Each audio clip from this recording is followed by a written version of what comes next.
Hello guys, welcome. Collective reading tayo ngayon. So tingnan natin kung kaninong energy to. So tingnan natin yung energy mo at energy ng person mo, no? Titingnan natin kung ano yung kanyang nararamdaman dito, okay? Dito yung energy mo and dito yung energy ng person nyo. Okay, so be open-minded po, hindi po halos lahat makaresonate kaya piliin nyo na lamang and start na tayo. So, umpisahan natin yung energy mo. Ano ba yung nararamdaman mo pa sa tao mo, okay? Pwedeng maka-resonate ka dito, pwede ring hindi. So, piliin nyo na lamang give me the message. Ano yung energy mo sa tao mo?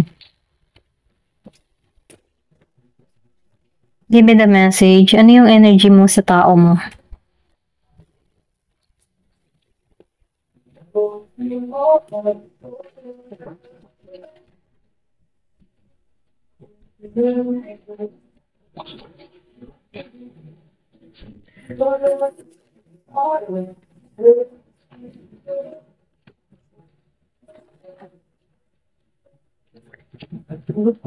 Okay, so nakikitaan ko dito yung iba sa inyo, no? Piliin nyo na lang yung energy nyo kung energy nyo to, okay? Yung iba sa inyo, nakikitaan ko dito, nag-iintay ka pa rin sa tao mo, okay? Kumbaga, umaasa ka dito, nag-iintay ka pa rin dito, okay? Na magbabalik to. Ito din nakikita ko, no, doon sa iba. Kasi nakikitaan ko dito na ito yung kasiyahan mo, itong tao mo. Kung pwedeng hinihiling mo to sa puong may kapal, dinadalangan mo to na matauhan, ganyan. Pero nakikitaan ko dito na wala pa tong reply, wala pa tong message sa'yo, okay? Kumbaga itong tao mo, okay? Yung iba sa inyo, no, nakikitaan ko dito na naghihintay ito sa'yo pero wala pang nakikitang sinyales sa mensahe ng tao na to, okay? Ito lang yung nakikita ko and then yung iba naman sa inyo, nawawalan ka na ng gana talaga, okay? Kumbaga tinapos mo na, ayaw mo nang trabahuhin, ayaw mo nang bigyan ng oras tong tao mo, ayaw mo mag-aksaya ng panahon dito, okay? Ito lang yung nafe-feel ko sa'yo, no? Kasi nakikitaan ko dito na nawawala na yung pagmamahal mo or pwede ring sabihin naka-moving on ka na dito, okay? Yung iba sa inyo, pinaubaya mo na lang tong tao mo sa bago niya or sa ipinalit niya sa'yo, okay? Kumbaga, hinayaan mo na lamang siya. So, malakas yung Gemini, merong Virgo, Capricorn, and Taurus, merong Aries, Leo, Sagittarius. Yung iba sa inyo, nakikitaan ko dito umaasa pa, okay? Umaasa pa na magbabalik kasi siya yung kasiyahan mo, okay? Pero ganun pa man, yung iba naman sa inyo, ayaw mo ng trabahuhin to, okay? Kumbaga, suko ka na, sinurrender mo na, okay? Parang nasa id ka na. Ito lang yung nakikita ko, no? So, meron ditong Gemini and Virgo, Capricorn, Taurus. Yung iba naman sa inyo, nakikitaan ko dito, nag-iintay, okay? Pwede nag-iintay siya for travel or nag-iintay siya tumungo sa'yo, okay? Or iniintay niya matapos ang kontrata niya kung siya nasa ibang bansa, okay? Ito na yung nakikita ko na may pag-iintay na ginagawa or pwede rin yung iba sa inyo, iniintay mo talaga to. Meron ditong Aries, Leo, Sagittarius, okay? So, tingnan pa natin,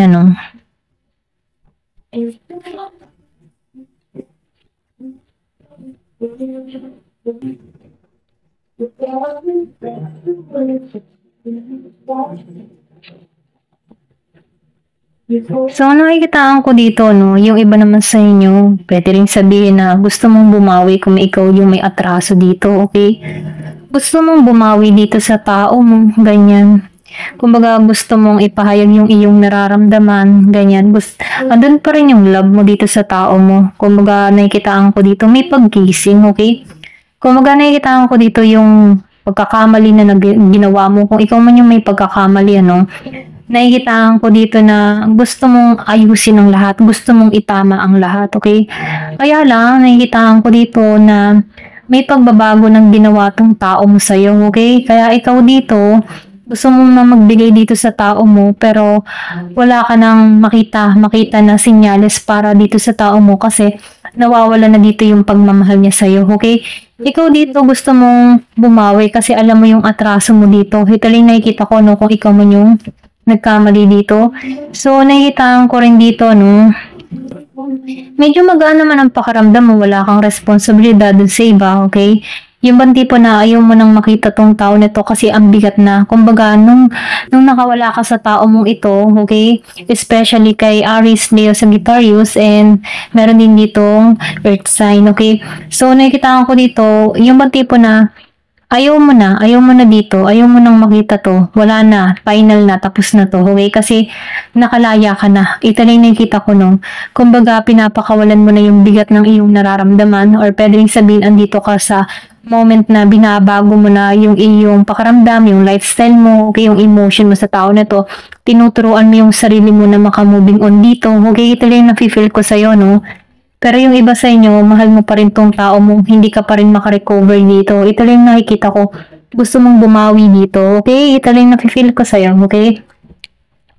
So, tingnan natin, ano naman yung energy ng person mo sa'yo, okay? Kasi energy mo to eh.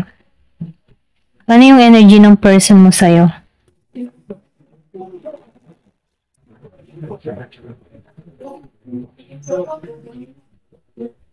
Malakas dito yung Earth sign, no? Meron din dito yung Gemini, Aquarius, and Libra. Kumbaga, nakikitaan ko dito yung pagbawi, okay? Anong energy ng person mo sa'yo?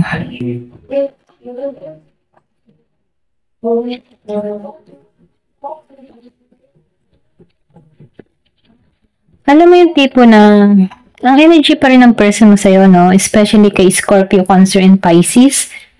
Kumbaga, malakas dito ang water sign. So, nakikita ko dito, meron pong option, meron tong mga pinagpilian, ano? Meron tong mga choices. Pero pagdating sa'yo, masaya siya, okay? Doon niya nabubuo yung kanyang, yung parang feeling, ano siya, feeling home, gano'n, ano? Pero ganun pa man, nakikita ko dito na sarado ang kaisipan ng tao mo sa'yo, okay? Wala siyang idea sa reaction mo about sa kanya rito, okay? Kasi itong tao mo dito, wala pa kayong usap, wala pa kayong pakipagkasundo or pwede rin pinagdadamutan mo to, okay, ng atensyon. Kaya itong tao mo dito, mayroon siyang option, okay? Yung bagang tipo na marami siyang pinagpipilian kasi ramdam niya dito na ikaw, wala ka ng oras o panahon sa kanya or pwede rin sabihin sarado na yung iyong nararamdaman dito sa tao mo. Pero ganun pa man ano, ikaw yung pinaka-big choice niya dito, okay? Ikaw yung pinaka-big option niya dito. Ikaw yung gusto niyang makamit dito, okay? Kasi nakakaramdam to ng abundance sa'yo, okay? Nakakaramdam siya ng kasaganahan, masaya siya, feeling home siya, emotional stable siya pagdating sa'yo. Pero ganun pa man, meron siyang option dito kasi alam niya na hindi mo siya tatanggapin dito. Kasi dito, ano, sarado na yung isipan mo sa tao mo or pwede rin sabihin na meron ka ng mga sinabi dito na nagpasara dito sa tao mo, no? So, nakikita ko dito, wala pang usap, hindi ka pa nakikipagkasundo dito, okay?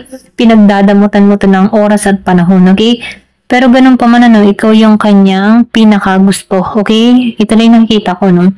Masaya siya pagdating sa'yo, pero ganun pa man, ikaw, pinakikita mo dito na ayaw mo, okay?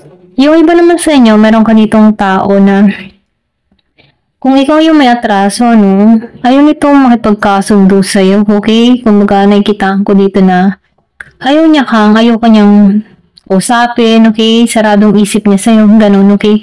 Kung ikaw man yung may atraso dito, ito lang nakikita ko, no? Especially kay Scorpio, Cancer, and Pisces. Kumbaga, nakikita ko dito na ayaw nito. Yung iba naman sa inyo, gusto ka, okay? So, pwede rin pa rin mo kayo ng zodiac sign dito. Pero ganun pa man, ano, nakikita ko dito kung may atraso ka dito sa tao mo, ikaw yung may kasalanan dito, okay? Ayaw niya magpagkasundo, sobrang nagtampo to. Ito rin nakikita ko, no, kung sinarhan niya na yung puso niya sa'yo dito, okay? Pwedeng matindi yung ginawa mo, kaya ganito yung inaasa ng tao na to, okay? Pero ganun pa man, ano, piliin niyo kung ikaw yung may kasalanan sa tao mo or siya, okay? Ito lang yung nakikita ko, no? So, nakikita ko dito, meron kang tao dito na hindi masaya, okay? Kumbaga, hindi siya masaya, okay? Nalungkot din tong tao mo dito nung nawala ka kasi hindi ka nagparamdam, okay? Pero ganun pa man ano, itong tao mo dito, meron siyang lakas ng loob para makamove on agad. Kasi marami nga siyang option ano. Kumbaga siya yung tipo ng tao na gusto kita, oo, gusto kita, pero kung ayaw mo sa akin, hindi ko naman ipipilit yung sarili ko. Okay, marami namang magkakagusto pa sa akin. Ganun yung energy niya, no? Pero ikaw yung pinaka gustong-gusto niya. Pero ano magagawa ng tao nito kung ayaw mo? Okay? Ganun ano, yung bang tipo na gusto kita, oo, pero ano magagawa ko kung ayaw mo, okay? Ganun. Ganun lang yung energy ng tao mo dito, okay? Pero nakikita ko dito na itong tao mo, no, meron siyang tapang lakas ng loob dito, okay? Meron kang tao dito na inosente, okay? Yung bang tipong hindi mo aakalain gagawa ng kalokohan. Ganun yung energy, no?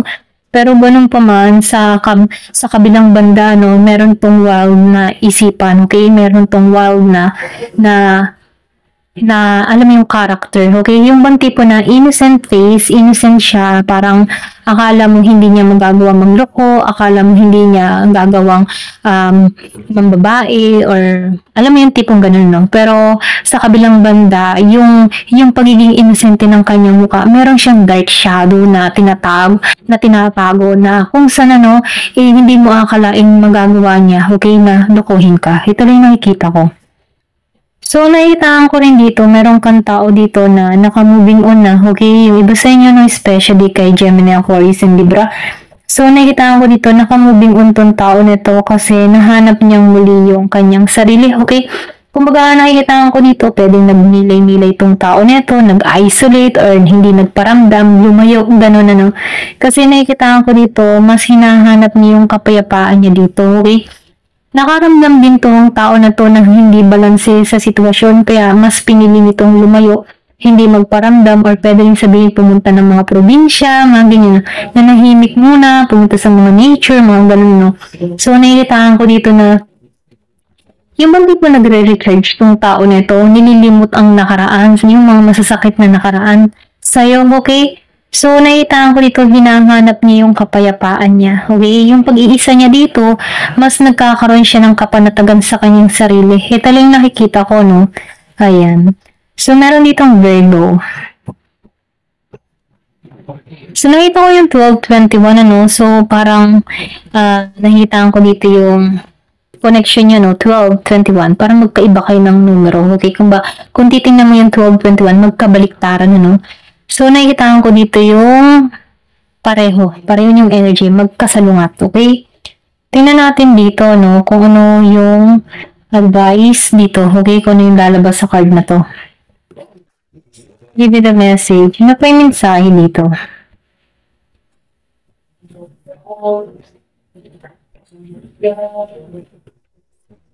Merong prosperity, ano, rebirth. So, intuition, spirit, passion. So, nakitaan ko dito, no, pwede rin sabihin pareho rin kayong lumalago dito, okay? Individual kayo na nagkakaroon ng kanya-kanyang karera or kanya-kanyang inuuna sa buhay, ganyan. So, nafe-feel ko dito na nabuksan yung intuition mo, okay? Nagkaroon ka ng transformation dito, ganun din tong tao na to, okay? So, nakikitaan ko dito na nahanap nito yung kapayapaan. Yung iba sa inyo, binubuhay niyang muli yung sarili niya dito, okay? Hinahanap niya yung passion niya dito. Ito lang nakikita ko. So, para bang nagsisimula muli, okay? Pwedeng isa sa inyo, nung nagsisimula muli, hinahanap yung sarili, ganun. Ito lang yung nakikita ko dito. Pero ganun pa man, nagiging naman siyang mapalad dito. Ito lang yung nafe-feel ko. Kasi nagiging siyang mapalad kasi natututo. Ganun, natututo. Nalalaman kung ano yung mali, okay? So, tingnan pa natin, ano, may wedding ring dito. Pwede rin sabihin, pinaghiwalay kayo dito, no, para magkaroon ng realization, mga ganyan, or pwede rin sabihin na mag-grow kayo sa bawat isa. So, nakikitaan ko dito, meron pa rin dito nakasubaybay sa'yo, yung iba sa inyo, no. Tumitingin pa rin sa larawan or pwede rin yung bang tipong nag-isolate, nagmimilay-milay siya. So, nakikitaan ko dito na namimiss ka rin naman ng tao nito or pwede rin ikaw namimiss mo rin tong tao nito. Gusto mo muling magsimula muli dito kasi andun pa rin yung attraction. Pero ganun pa man, ano, yung iba sa inyo, hindi na rin makaalis, okay? Kung merong third party, no, or meron tong kinakasama, hindi na siya makaalis dito sa kinakasama niya. Kasi, nakikitaan ko dito na tukso to para sa kanya, no? Kumbaga, hindi niya mapakawalan tong taong ito kasi ito yung nagbibigay sa kanya ng kanyang pangangailangan. Ito na yung nakikita ko, no? Pero ganun pa man, nakikitaan ko ditong darating yung mga bagay-bagay na maliliwanagan at hihilom din to sa mga nangyari sa inyo, no? So, nakikitaan ko dito, yung iba naman sa inyo, ayaw mo na talaga na ayusin pa tong relasyon na to, okay? Wala nang second chance, over na to, ganun, okay? So, mas pinipili mo mag-transform para sa sarili mo or mag-grow para sa sarili niyo, okay? Ito rin nakikita ko nung kanino man tong mensahe, okay? Pwedeng sa'yo, pwede rin sa tao mo. Kumbaga, nakikitaan ko dito na nagkakaroon dito ng transformation dito sa tao na to kasi mas pinipili niya na yung paglago niya, okay? Kumbaga, iniisip ng tao na to na yung kanyang kapareha dito ay wala na, okay? Tapos na yun, okay? So, yung iba naman sa inyo, talagang merong connection, meron talagang nagpaplano pa rin, okay? Kumbaga, yung tipo na umaasa to na kayo pa rin sa bandang huli, okay? Ito lang nakikita ko. Pwede rin sabing kasal na rin kayo ng tao nito, pero nakikita ko dito na nagpaplano to mag-connect muli sa'yo, okay? Ito lang nakikita ko, ayan. Thank you for watching. Love and peace.